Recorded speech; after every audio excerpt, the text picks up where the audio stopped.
Sérieusement, vous pensiez que j'allais m'imiter une blague aussi pitoyable pour le 1er avril ? C'est bien mal me connaître. Et si vous ne me connaissez pas, salut les gens, c'est Decilu. Et aujourd'hui dans Torah Manga, Néon Genesis Evangelion.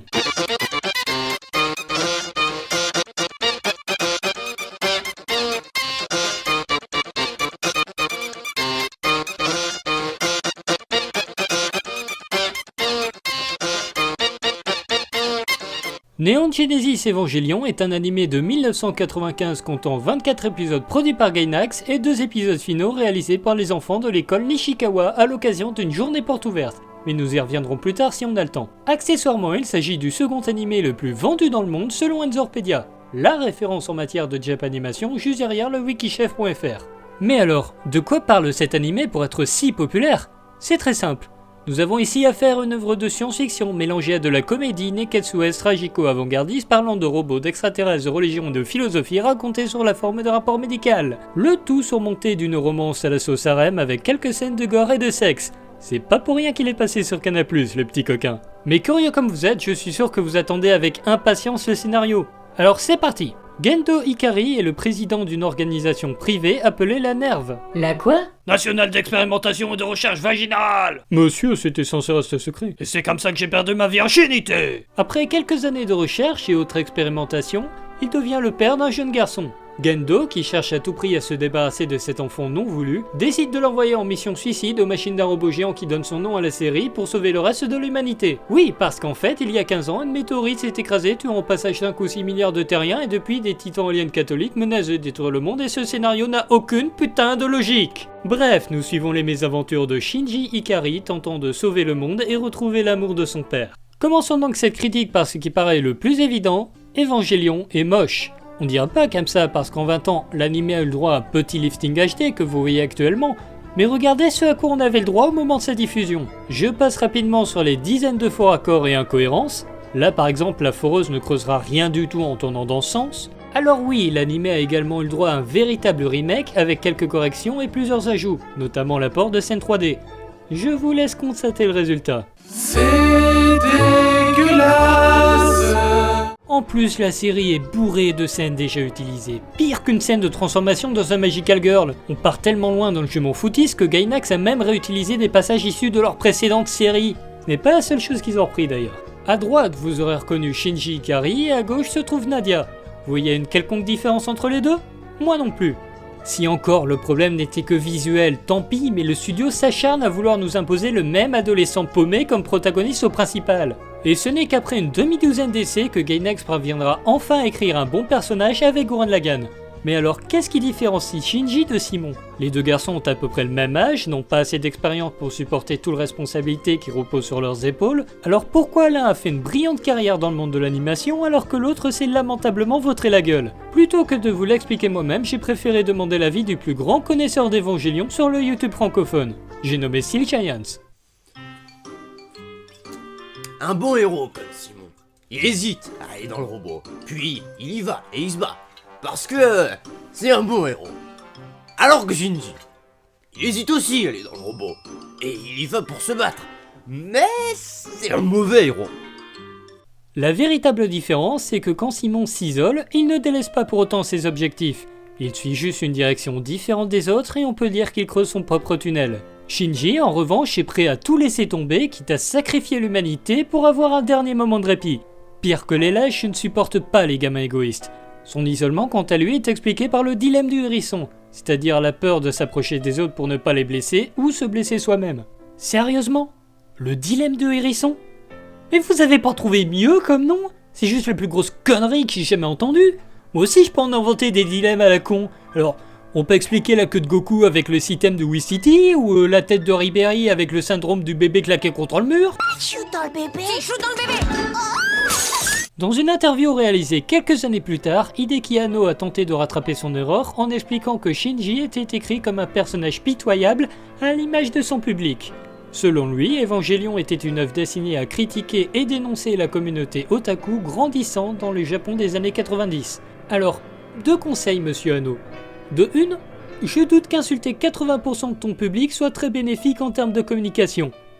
De 2, Comment comptes-tu proposer une vision négative des otaku en plaçant ton personnage principal au cœur d'un harem? En effet, tout au long de l'histoire, Shinji parviendra malgré lui à conquérir quelques filles toutes plus salopes les unes que les autres. En premier lieu, il fera la rencontre d'Asuka, une fille qui comportait tous les clichés de la tsundere bien avant que ce terme ne soit inventé. Shinji, Quoi? ça te dit de baiser?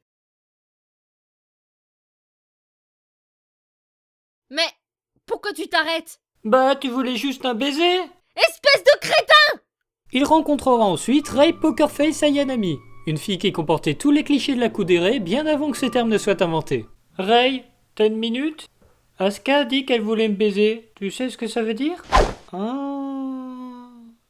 Enfin, souvenez-vous, j'avais énoncé l'aspect philosophique de l'œuvre, plus particulièrement le complexe d'Oedipe. Mais si, l'histoire du gamin qui tue son père et qui couche avec sa mère. Eh bien, c'est Misato, général de la Nerve et tutrice de Shinji, qui symbolisera la figure maternelle du jeune homme, si vous voyez ce que je veux dire.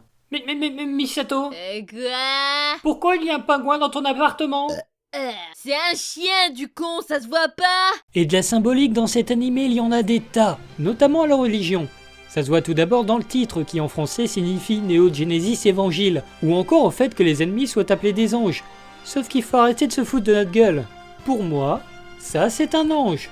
Ça aussi c'est un ange. À l'extrême limite, je veux bien admettre que ça c'est un ange. Mais ça c'est une tête de piaf, ça c'est un pénis et ça c'est un putain de cube. Et je vous préviens, ne vous attendez pas non plus à des affrontements titanesques. Après nous avoir balancé une encyclopédie de termes ultra techniques qui ne sera expliquée qu'une seule et unique fois, les combats se résumeront à qui c'est qui crie le plus fort sans s'arrêter. Ainsi, les méchants décèdent les uns après les autres sans qu'on ait vraiment à s'inquiéter du sort de nos héros. Et donc, que se passe-t-il entre chaque combat? On se fait horriblement chier. Ce qu'il faut comprendre, c'est qu'Evangelion n'est pas un simple animé de mauvaise qualité, c'est une accumulation de choix et de décisions douteuses qui tirent toujours cette œuvre vers le fond. La plus grosse erreur selon moi a été de maximiser le budget sur l'animation au détriment des autres domaines. Ainsi, l'OST est majoritairement composé de musique libre de droit, pas toujours raccord avec l'action, et des plus belles symphonies de la Côte d'Azur. Top ambiance! Et à cause de cette organisation budgétaire foireuse, nous avons aussi le droit à des scènes tellement longues qu'on pourrait aller couler un bronze et revenir sans rien rater. C'est le cas pour la scène finale que vous regardez en ce moment même. Et non, je n'ai pas dit plan final, mais bel et bien scène finale. Et ce qui m'énerve le plus, c'est que même si je considère Evangelion comme une bouse infâme, je me sens absorbé par cette série. Non pas que le scénario soit révolutionnaire, on ne peut s'empêcher d'aller toujours plus loin, tenter de répondre à toutes les questions, résoudre toutes les intrigues. Et c'est là qu'Hideki Anno a su enculer toute une génération de spectateurs, puisqu'il a officiellement déclaré qu'il ne savait toujours pas comment conclure son récit, alors que l'anime était déjà à moitié réalisé, nous offrant ainsi une fin plus ouverte que ta mère le jour de ta conception. Voilà, on a fait le tour des défauts les plus apparents, il en reste beaucoup d'autres, mais ça, je vous laisse le découvrir par vous-même. Et maintenant qu'on en a fini avec l'anime, on va s'attaquer au film. Oui, vous avez bien entendu, malgré l'énorme problème financier qui a obligé Gainax à sous-traiter la fin de leur série, le studio est parvenu à sortir 3 films. 3 putains de films. Bon, on va sortir une trilogie de films conclusifs. Budget 5 000 yens. Des idées? Un combat de robots. Une scène à la plage. Un voyage dans l'espace. Tout recommencer depuis le début. On pourrait faire 2 films résumés avec les images de la série et récolter assez d'argent pour le 3e. À ce moment précis, Gainax n'avait pas compris que c'était une blague. Enfin, je vous ai fait perdre suffisamment de temps comme ça, on va passer directement à la conclusion. Si vous êtes un grand amateur d'étrons ou êtes curieux de voir ce que cache l'une des plus grosses arnaques du siècle dernier, alors foncez voir Evangelion. Dans le cas contraire, regardez Bayonetta. Bayonetta, c'est toutes les promesses que nous fait Gainax, les défauts en moins. Des scènes d'action où on exécute des anges par centaines, des musiques endiablées, un scénario hyper dynamique, et enfin, une héroïne 10 fois plus badass et sexy que tous les personnages d'Eva réunis. Une œuvre mature qui s'assume en tant que telle. Sur ces belles paroles, je vous dis salut et à la prochaine pour un nouveau tour à manga.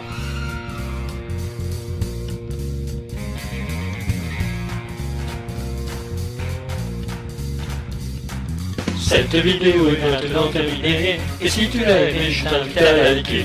Il est vrai, je fais des vidéos par passion, et j'ai surtout besoin de motivation.